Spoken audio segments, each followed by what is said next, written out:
Correct time ஃபேன்ஸுக்கு வணக்கம். So ஒவ்வொரு டீமுடைய பிளேயிங் 11 பார்த்துட்டு வந்துட்டு இருக்கோம். சப்போஸ் மிஸ் பண்ணியிருந்தீங்க அப்படின்னா பிளேலிஸ்ட் செக் பண்ணி பாருங்க. இப்போதைக்கு ஹைதராபாத் அண்ட் ஆர்சிபி ரெண்டு டீமுடைய ப்ராபபிள் பிளேயிங் 11 அப்படிங்கிறத வந்துட்டு நம்ம போட்டிருக்கோம். ஸோ ரெண்டு டீமையும் ரெண்டா பிரிச்சிருக்கோம். இந்த 11ஆவும் இருக்கலாம், ஸோ இந்த மாதிரியாவும் விளாடலாம் அப்படிங்கிற மாதிரி.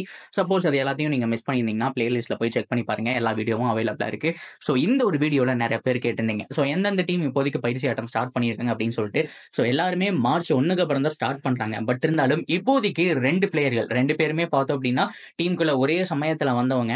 அவங்க ரெண்டு பேரும் பார்த்தோம் அப்படின்னா இப்போ பயிற்சியை தொடங்கியிருக்காங்க. ஒன்னு சிஎஸ்கேல நம்ம தல தோனி எப்பவுமே ரொம்ப ஏர்லியாவே வந்துட்டு ஸ்டார்ட் பண்ணிடுவாரு. ஸோ இந்த பக்கம் யாருன்னு கேட்டீங்கன்னா ஆர்சிபி ஃபேன்ஸ் ரொம்ப ரொம்ப எதிர்பார்த்துட்டு இருந்த தினேஷ் கார்த்திக் த ஃபினிஷர். அவர் தான் பார்த்தோம் அப்படின்னா இப்போ பயிற்சி ஆட்டம் ஸ்டார்ட் பண்ணியிருக்காரு. ஸோ அவருடைய அந்த ஒரு பிளேயிங் 11ல எங்க ஃபிட் ஆவாரு, ஸோ எப்படி விளையாடுவாரு, ஆர்சிபியோட கீ பிளேயர்னு சொல்றாங்க. இந்த தடவை அவருடைய பர்ஃபார்மன்ஸ் நல்லா இருக்கணும் அப்படின்னா எங்க இறங்கணும், ஸோ எந்த இடத்துக்கு அவருக்கு கொடுக்கலாம் அப்படிங்கிற மாதிரி எல்லா அப்டேட்டுமே இந்த வீடியோவில் பார்த்து தெரிஞ்சுக்கலாம். அதுக்கு முன்னாடி சேனலுக்கு வரீங்கன்னா மறக்காம சப்போர்ட் பண்ணுங்க. அப்பதான் அப்டேட் எல்லாமே உங்களை வந்து சேரும். சரி வாங்க வீடியோக்குள்ள போலாம். So first of all RCB பொறுத்த வரைக்கும் காலகாலமா மிடில் ஆர்டர் பிரச்சனை இருந்துட்டு இருக்கு. ஸோ தினேஷ் கார்த்திக் கிட்டத்தட்ட ஒரு 2 வருஷமா 3 வருஷமா டீம்ல இருந்துட்டு இருக்காரு. ஸோ போன வருஷம் மட்டும்தான் கொஞ்சம் டல்லான பர்ஃபார்மன்ஸ். அதுக்கு முன்னாடி எல்லாம் செம்ம அதிரடி. ஆக்சுவலா போன வருஷமும் ஒரு அளவுக்கு நல்லாவே ஆக்சுவலேட் பண்ணாருங்க. ஆனா நமக்கு பாக்குறதுக்கு எப்படி தெரியுதுன்னா maximum matches Virat Kohli, Maxwell and ஃபேப் to plus இவங்க 3 பேரே ஆடிடுறாங்க. ஸோ அவருக்கு கிடைக்கக்கூடிய சான்சஸ் அப்படிங்கிறது ரொம்ப ரொம்ப கம்மி. ஒரு 6 இருந்து 7 மேட்சஸ் தான் கிடைக்குது. அதுலேயே ஒரு 3 மேட்ச் 4 மேட்ச் நல்லா பர்ஃபார்ம் பண்றாரு. பட் இருந்தாலும் நிறைய மேட்சஸ் ஆடாத மாதிரி ஒரு ஃபீலிங் அப்படிங்கிறது இருக்கு. ஸோ ஓரளவுக்கு நல்ல பர்ஃபார்மன்ஸ் இருந்துகிட்டு இருக்கு.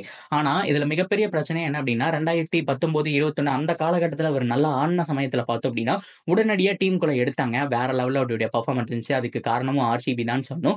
ஆனா அதுக்கப்புறம் மறுபடியும் இந்தியன் டீம்ல ஆடாதப்போ டொமஸ்டிக் மட்டும் தான் ஆடிட்டு இருக்காரு அப்படிங்கிறப்போ அவருடைய பர்ஃபார்மன்ஸ் பாக்குறதுக்கு ரொம்ப ரொம்ப டல்லா இருக்கு.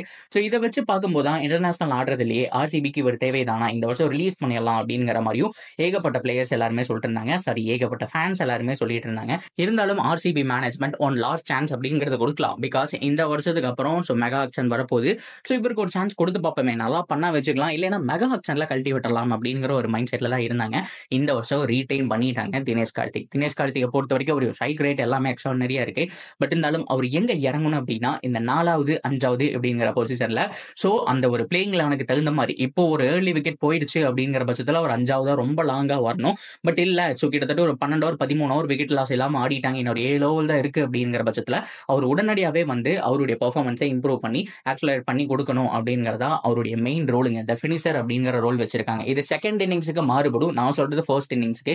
செகண்ட் இன்னிங்ஸை பொறுத்த வரைக்கும் ஸ்கோர் எவ்வளவு இருக்கு அப்படிங்கிற மாதிரி பார்ப்பாங்க. ஸோ யாரெல்லாம் எவ்வளவு தூரம் அடிச்சிருக்காங்கிற மாதிரி பார்ப்பாங்க. டக்குன்னு 4 விக்கெட் 5 விக்கெட் போகுது அப்படிங்கிற பட்சத்தில் தினேஷ் கார்த்திக் வந்துட்டு வரமாட்டாரு. ஸோ ஒரு 2 விக்கெட் 3 விக்கெட் போயிடுச்சு, ஒரு ஸ்டேபிளா, அதாவது ஒரு 10 ஓவருக்கு வந்துட்டு ஒரு 80 ரன் 3 விக்கெட் போயிருக்கு அப்படிங்கிற பட்சத்தில் மேட்ச் இந்த பக்கம் போலாம் அந்த பக்கம் போலாங்கிற சுச்சுவேஷன்ல தினேஷ் கார்த்திக் நம்பர் 4ல வரணும். அதுதான் வந்துட்டு பெட்டரான ஒரு பொசிஷன்.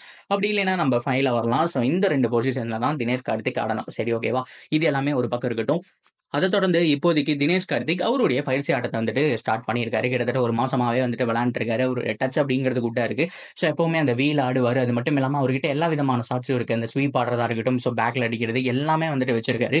ஸோ பயிற்சி ஆட்டங்களே பார்க்க முடியுது. அவருடைய இன்டென்ட் கிளியரா இருக்கு. அவரை பொறுத்த வரைக்கும் ஃபர்ஸ்ட் ஒரு 10 பால் பார்த்து ஆடக்கூடிய ஒரு பிளேயர். ஒரு 5 பால் 6 பால் வந்துட்டு பார்த்துட்டாரு அப்படின்னா ஸோ பால் அப்படியே ஃபுட்பால் மாதிரி தெரியும் சொல்லுவாங்க இல்லையா? ஸோ அந்த மாதிரி ஒரு கேட்டகரி. அவருடைய பேட்டிங் பொசிஷன் ஒரு யூனிக்கா இருக்கும். அவர் நடந்து போறது ஒரு யூனிக்கா இருக்கும். அவருடைய ஹெல்மெட் ஒரு யூனிக்கா இருக்கும். ஸோ ஆளே பார்க்கறதுக்கு ஒரு யூனிக்கா தான் சுத்திட்டு இருப்பாரு மனுஷன். ஸோ அதே மாதிரி அவருடைய பெர்ஃபார்மன்ஸும் யூனிக்கா இருக்குங்க. பேட்டிங் ஸ்டைல் நல்லா இருக்கு. அவர் எப்பவுமே ஒவ்வொரு தடவையும் என்னென்ன இம்ப்ரூவ் பண்ணலாங்கிற மாதிரி பார்த்துட்டு இருப்பாரு. துருதுருன்னு இருக்கக்கூடிய ஒரு பிளேயருங்க. அது மட்டும் இல்லாம பின்னாடி, அதாவது கீப்பரா வந்துட்டு ரொம்ப பிஸியா இருப்பாரு. ஸோ பவுலருக்கு அட்வைஸ் பண்றது, பேட்ஸ்மேனை குழப்பறது அப்படிங்கிற மாதிரி. ஸோ 2 பேரும், அதாவது MS தோனி அண்ட் தினேஷ் கார்த்திக் 2 பேரும் ஆல்மோஸ்ட் சேம் டைம்ல தான் உள்ள வந்தாங்க. ஸோ தோனி அவர்களுடைய சான்ஸ் அப்படிங்கிறத வேற லெவலில் போயிடுச்சு. ஸோ தினேஷ் கார்த்திக்கும் பார்த்தோம் அப்படின்னா தமிழ்நாடு அண்ட் இந்தியன் கிரிக்கெட் பொறுத்த வரைக்கும் டீசெண்டா பண்ணாரு. 2013 சாம்பியன் டிராஃபிக்கு இவங்க எல்லாருமே ஆனது அப்படிங்கிறது நல்ல விஷயம் தான். ஸோ அதை தொடர்ந்து மறுபடியும் இந்தியன் டீமுக்குள்ள போறக்கான ஒரு வாய்ப்பு T20 வேர்ல்ட் கப்புக்கு. பட் இருந்தாலும் அவருடைய பெர்ஃபார்மன்ஸ் எக்ஸ்ட்ரானரியா இருக்கணும். ஸோ கிடைக்கிற மேட்ச் எல்லாத்தையுமே சேர்ந்து பார்த்தோம் அப்படின்னா கிட்டத்தட்ட ஒரு 500 ரன்னுக்கு மேல அவர் அடிக்கணும். ஸோ அடிச்சாரு அப்படின்னா கண்டிப்பா T20 வேர்ல்ட் கப்புக்கு அவர் ஒரு முக்கியமான ஒரு ஆளா பார்ப்பாங்க. ஸோ என்ன நடக்க போகுது அப்படிங்கிறத பொறுத்திருந்து பார்க்கலாம். ஸோ நீங்க என்ன நினைக்கிறீங்க? ஆர்சிபியோட கீ பிளேயரா தினேஷ் கார்த்திக் இருப்பாரா? ஸோ இந்த வருஷம் வேற எடுத்து வச்சிருக்காங்க. ஸோ என்னதான் பில் ஜாக்ஸ் இவங்கெல்லாம் இருந்தாலும் இந்தியன் பிளேயர் ரொம்ப ரொம்ப முக்கியம்.